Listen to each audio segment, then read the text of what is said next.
with the X-Men. Scott Summers, aka Cyclops, is still lamenting the loss of his dear beloved Jean Grey despite Emma Frost's efforts to find her. Scott wanders in the city, listless and apathetic. He suddenly gets up when a woman who looks like Jean passes by, but he quickly realizes it isn't her. It didn't take long for him to start seeing Jean in every woman that passed by. Suddenly, a man passes by and recognizes Scott. Scott chases and attacks him in the open, but the man fires back with metal spears.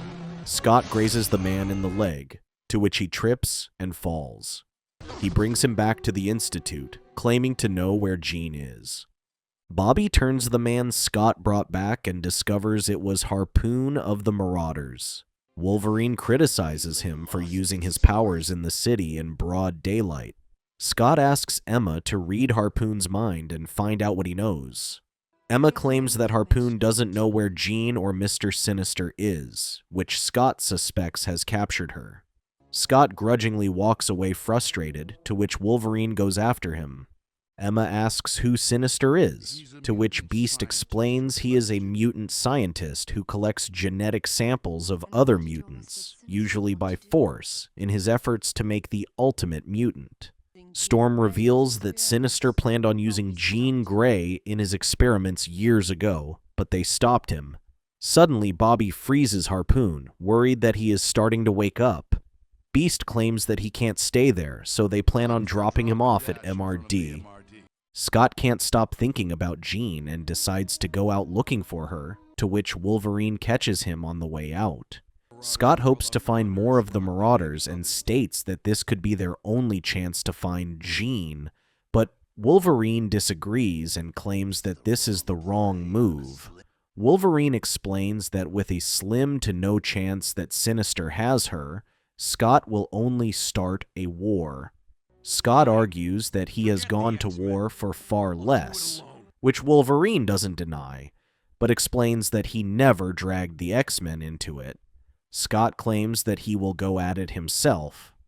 Emma catches up to Scott in the garage before he is about to leave. She reveals that Harpoon was on his way to see a mutant named Blockbuster, and together was supposed to meet with one of Sinister's generals, Arclight.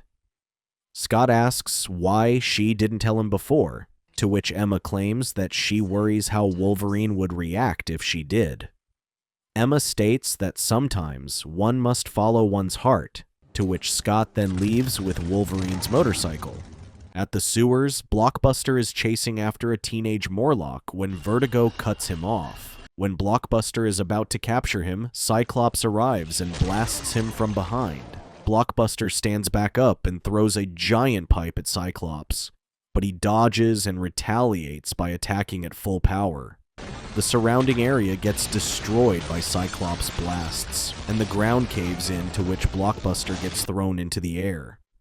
Cyclops interrogates him, but when Vertigo sees Blockbuster pass out, she escapes by herself. Cyclops notices her escaping, leaving a trail of collapsed civilians, and follows her. Vertigo returns to Arclight's lab and reports what happened. Arclight was so furious that she led the X-Men straight to him and called Sinister when suddenly, the wall exploded and Cyclops arrived. Arclight tries to catch Cyclops off guard, but he fires back at him. He glances at Vertigo, hoping she will help him, but she escapes after realizing they don't stand a chance. Cyclops goes on a rampage and starts destroying the lab, demanding to know where Sinister is. When Sinister realizes that Cyclops is looking for Jean, he gives Arclight instructions on what to do next. When Cyclops recklessly approaches Arclight, he sends him flying against a wall and escapes. At the Institute, Wolverine is furious when he learns that Emma helped Cyclops look for Sinister. Emma claims that Cyclops asked for her help, just like how he asked her to find the professor. Wolverine worries that Cyclops won't survive a confrontation with Sinister, but Emma argues that Cyclops can take care of himself. She states that Wolverine worries he might have made a wrong decision again and should have supported Cyclops, who might be right. Wolverine tells her to pack her things as they are going after Cyclops. Cyclops chases after Arclight, who tries to take down him with a shockwave. Cyclops dodges and fires back at Arclight, who takes down one of his tires, causing him to crash. Arclight stands back up and charges up to create a field around himself. Cyclops charges head-on and fires his optic blast directly at it, eventually piercing through his force field and getting a direct hit. When Cyclops is about to finish him off, Arclight surrenders, claiming that he didn't want to, but Sinister makes them do it. Arclight offers to tell him where Jean is if he promises not to hurt him. Later, the X-Men make a quick drive-by at MRD and drop off a restrained Harpoon. Wolverine and Emma arrive and find an unconscious Arclight. Wolverine claims that taking out criminals is one way for Cyclops to deal with all that pent-up rage, to which Emma states that Cyclops has every right to be angry. After reading Arclight's mind, Emma tells Wolverine they need to find Cyclops, as he is being led into a trap. Cyclops walks up into Sinister's lab and demands Jean's return. Mr. Sinister and Multiple Man come out to greet him and are offended that he came by himself to attack him. Multiple Man walks up to Cyclops and creates numerous clones of himself. Although Cyclops initially fends them off, Multiple Man continues to replicate and eventually overwhelms him. Cyclops begs him to return Jean, but Sinister reveals that he doesn't have her, and that Arclight's confession was merely a lie to lure him into a trap. In a fit of rage, Cyclops attacks Sinister, but he easily blocks it with his powers, to which Multiple Man then restrains him. Sinister is thrilled to have finally captured Cyclops, and he plans on using his DNA in his experiment. Suddenly, the skylight breaks when lightning strikes down, and the X-Men arrive. Wolverine leads the charge, to which Shadowcat, Beast, and Iceman follow. Emma walks into the front door and knocks out clones with her telepathy. Storm arrives and frees Cyclops, who continues to go after Sinister. Cyclops struggles to get past the clones and gets punched in the gut. Wolverine worries that this fight will never end and orders Iceman to finish it, freezing every clone in the room. Wolverine walks up to a weakened Cyclops, who tells him that Sinister never had Jean before collapsing. Scott later wakes up back at the Institute with his friends worried about him. He apologizes to them for going rogue on them, claiming that he couldn't bear to imagine Jean with Sinister. He was surprised they came for him, even after how he acted, to which Storm explains that he would have done the same. She promises they will find Jean together. The others leave to let Scott get some rest, but Wolverine walks in and confronts him. Scott believes that Jean is out there, so Wolverine tells him to choose whether to be part of the X-Men and stay, or to leave and find Jean by himself. Scott tells Wolverine that he'll stay. Elsewhere, a nurse is surprised that a comatose patient has finally woken up. The doctor asks the patient how she feels, who is later revealed to be Jean. When asked about her name, Jean claims she can't remember. Dr. Peterson heads to a Mutant Response Division facility, but when he tries to enter the Omega Sector, where all the most dangerous mutants are held, the guard stops him. The guard tells him that he doesn't have clearance, and that only Colonel Moss or Dr. Kavita Rao are allowed. Dr. Peterson knocks him out and transforms into Colonel Moss to gain entry. Inside, he sees Dr. Rao monitoring a mutant when Colonel Moss orders her to bring the mutant out. She quickly complies, but when he asks her to open it, Dr. Rao claims it was designed never to be opened. When Colonel Moss has no use for her, he knocks her out and checks the sealed container. It was later revealed that Colonel Moss was Mystique, who quickly reports back to Magneto about an issue. Meanwhile, Magneto contacts Quicksilver for another mission he has for them. Quicksilver is frustrated that Magneto questions him if they could pull it off. Ever since he stuck Quicksilver with the Brotherhood, he claims they have done well for him, but Magneto argues that sending an unstable mutant that could have vaporized half of Genosha is far from an achievement. Magneto threatens to leave him with the Brotherhood forever if he fails. Suddenly, Rogue walks in on Quicksilver and demands to know the truth, but when he brushes her off, she puts her hand on his forehead to read his mind. Domino catches Rogue leaving the room and sees Quicksilver on the floor. She quickly realizes that Rogue has figured out their plan. She tries to stop her, but Rogue is furious that they are after the X-Men. Domino argues that it isn't about the X-Men, and more about saving all of mutant kind. She states that Magneto doesn't want to hurt the X-Men, but they keep interfering with their plans.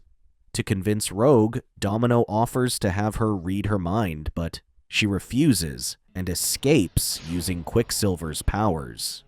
Rogue runs back to the X-Men and tells Wolverine that the Brotherhood works for Magneto and is planning something big. Wolverine doesn't believe her and decides to put her in a holding cell. Rogue claims that she's only trying to help, but Wolverine remembers the last time, and it didn't work out well. Rogue explains that she had to side with the Brotherhood. Back when they first approached her, she read into Toad's mind that something was in the works. But that's all he knew. She knew she needed to get closer to get the information, but Wolverine argued that he should have been in on the plan in the first place. He tells her to stay put while they confirm her story. Elsewhere, Sybil Zane meets with Senator Kelly and claims that the public's resentment of MRD is growing. She explains that many were displeased being dragged out of their beds in the middle of the night during an MRD investigation. She claims that congressional support is waning and the funding for MRD is in jeopardy. Senator Kelly claims he won't let that happen and states that humanity's survival depends on it. Suddenly, Magneto and Blink appear out of nowhere. When Sybil tries to call for security, Blink teleports her outside in the middle of traffic. Senator Kelly panics, worried that someone will see them together and ruin everything they have worked for. He claims that this wasn't the deal, to which Magneto reminds him they agreed that all mutants MRD captures would be delivered to him. Magneto claims that he knows he has been withholding from him, but Senator Kelly argues they wouldn't willingly hand them powerful mutants, that he could use weapons against them. Senator Kelly claims that they've given him a country and his people, but they are just keeping the most dangerous ones. Magneto warns him before he leaves that he has already begun making plans.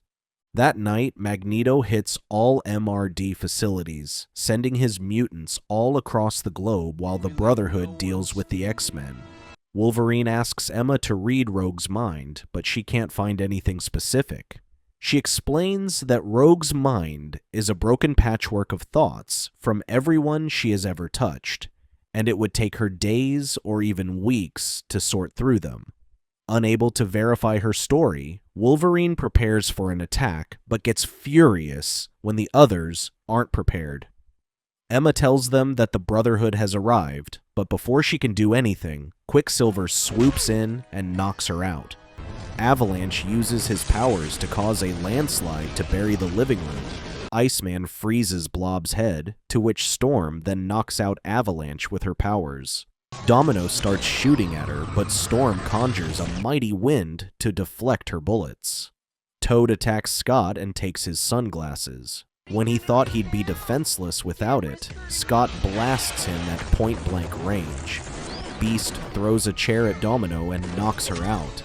Quicksilver tries to attack Shadowcat, but he passes through her and slams against the wall. Blob breaks the ice and jumps at Wolverine, which sends them both underground, where Rogue is being held. Rogue drains Blob's powers and throws Wolverine back upstairs, after he apologizes for doubting her. Domino stands back up and points his weapon at Wolverine, but realizes that she finds herself surrounded. Rogue asks her to surrender, but when she refuses, she places her hands on her to knock her out. Once the fighting was over, Emma claimed that this was all a diversion. Forge tells everyone to check the news, where reports of simultaneous attacks on 12 million residence facilities, and only the central facility remains standing. Wolverine worries that Senator Kelly won't be taking this down, to which Beast claims that Magneto will finally get what he wants: war. Meanwhile, Juggernaut drops in on top of the central MRD facility. He opens the sealed chamber that Mystique had earlier found and pulls out the little girl inside. He then puts a device at the back of her neck that forces her to use her powers. The X-Men quickly responded to a distress call, but before they could reach the facility, a giant fireball nearly hit them. They landed to check what it was, and were surprised to find it was the unstoppable Juggernaut. Shadowcat wonders what could have done this to him when they see a giant monster emerge from the MRD facility and start rampaging in the city. MRD shoots at it, but their weapons are ineffective against the big monster. The X-Men spring into action, to which Wolverine orders Emma and Forge to fly in the Blackbird and try to stop it with her telepathy, while Rogue, Beast, and Shadowcat are on crowd control. Wolverine flies with Storm, while Iceman and Cyclops provide cover. Emma struggles to stop it, claiming that its mind is static. Wolverine drops in on the giant monster and discovers that it's only a little girl, who then throws him against a building. Iceman, Cyclops, and Storm try to stop it, but even their combined attacks are ineffective against it. Emma finally breaks through the static and discovers that the little girl's name is Tildy Soames, and that Juggernaut placed a device at the back of her neck that causes her to lash out. Shadowcat believes she can get through, but when she touches the giant monster, she gets repelled back. Wolverine orders Rogue to find any other X-Men while they try to keep it contained. Rogue sees Juggernaut and has an idea, stealing both his and Shadowcat's powers. When the giant monster is about to crush them, Rogue briefly stops it and phases inside to find the little girl. She then pulls out the device and breaks it, to which Tildy regains consciousness. Tildy asks for help, unable to control her powers, so Rogue puts her hand over her, which undid the giant monster. In the aftermath of the attack, Senator Kelly and Magneto speak to their respective people. Senator Kelly talks to the public, claiming that the mutant epidemic grows larger every day. With the funding and support he was promised, and the cooperation of Worthington Industries, Kelly pledges to further efforts into exterminating the mutant threat. Meanwhile, Magneto speaks to his people and explains that MRD has imprisoned mutants never to be seen again and amassed weapons ready for war. He claims that humans will make the first strike, and they will be prepared for when it happens. Kelly then introduces their trump card, to which he declares Project Sentinel has begun. Thank you for watching. Check out these other videos and subscribe and tap the bell to be notified about our latest videos. See you next time.